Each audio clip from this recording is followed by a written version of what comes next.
Alright, got our rocker here, which is, slightly resembles rain gutter. And we're gonna get this old one off here because it's so far in that you can shove your hand through the back of the door here. And then this is so jacked. So let's get all this garbage off of here. Get this on here. And then we actually have to get this done today because we're out of time. All it takes is one job, oh yeah. All it takes is one job, and everything is gonna be okay. Now we have to go, and it's time to go. I think that we all know that Johnny Boy is on his way. Jump in the car, Murphy is the gas. Doesn't take long before we hear the sirens blast. But we all take calm, 'cause there ain't no way. Yeah, we all stay calm, 'cause there ain't none of those coppers gonna lock us up today. No way. Alright, if you could imagine it, not one of these aftermarket lines line up with anything. You can see, so this is there, and then you can see that's there, that's there, and then when you go in here, it's that far from the pinch. So, I'm having trouble with hands here. Right, that is supposed to be there. And then,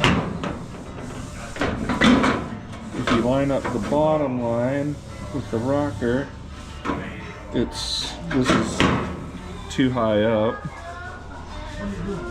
And then this bottom lip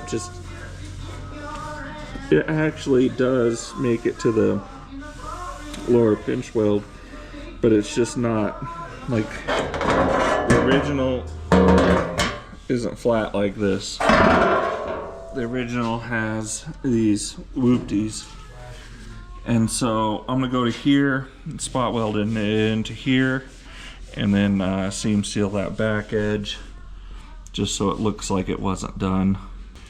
Then the front edge doesn't line up, so we'll just weld that to there.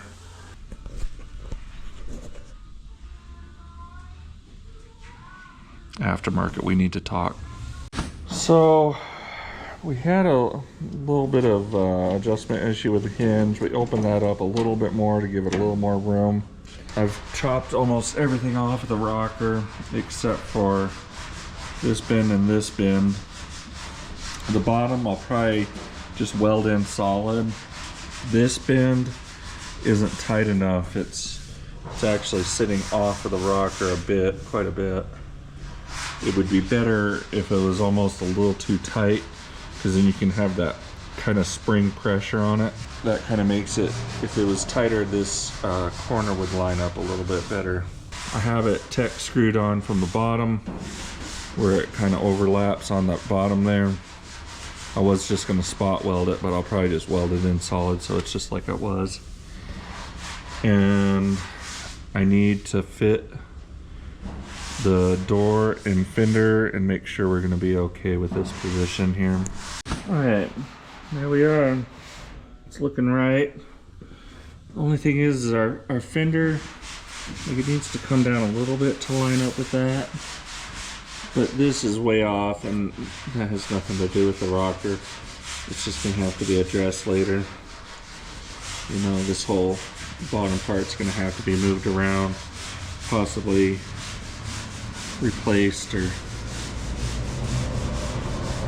cut off or something.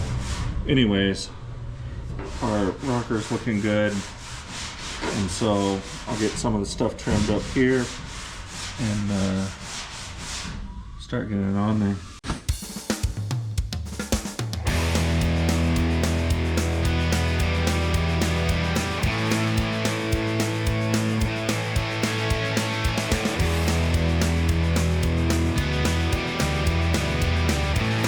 Got the car ready to go to sandblast. Oh, I left one of my tools inside of it. It's our rocker we got on yesterday. Remember back in that first episode on the Roadrunner where I said I wasn't going to do much to it, so I wasn't going to show you much? Yeah.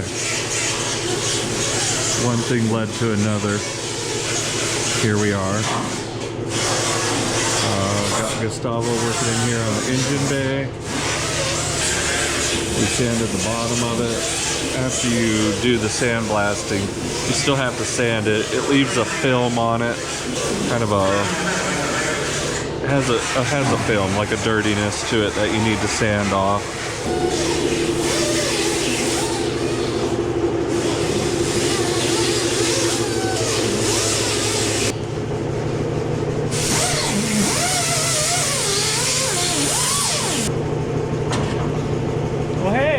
Oh, hey there. How long have you been there? Long enough. This is a nightmare. Yeah, they don't tell you after the sandblasting that you have to sand it again. People tend to leave that little part out. Yeah. You can see our patch worked out pretty good.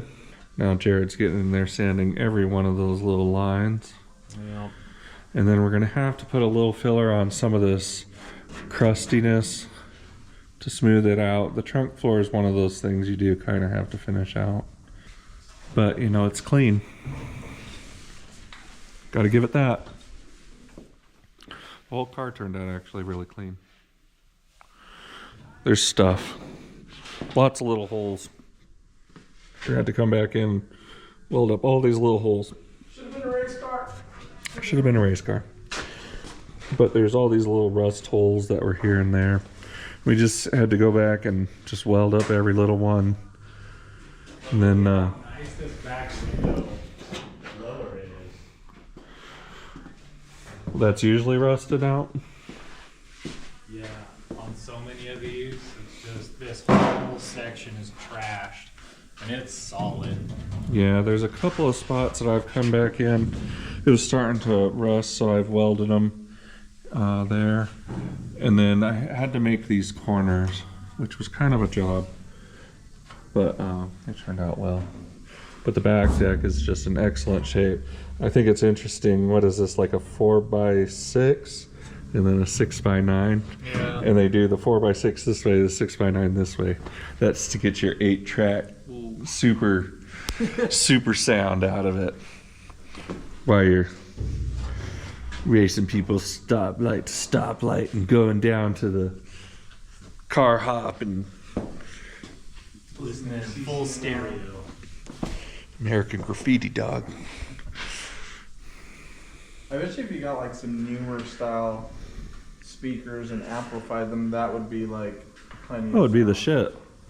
Yeah, 4x8, 4x6 and a 6x9, you can get ones that damn near bump, especially bouncing off that back window. I'm sure it sounded great. But it's pretty clean for the amount of original steel and stuff. It does have stuff. There's stuff. But for the most part, I haven't seen a Roadrunner or a early Mopar or I wouldn't say early, 60s, 70s Mopar that wasn't just completely rusted out. So, you know, there's that, minus the fire damage and somebody colossally T-boning it. Besides those things, It's really clean. But coming along. All it takes is one job, oh yeah. All it takes is one job, and everything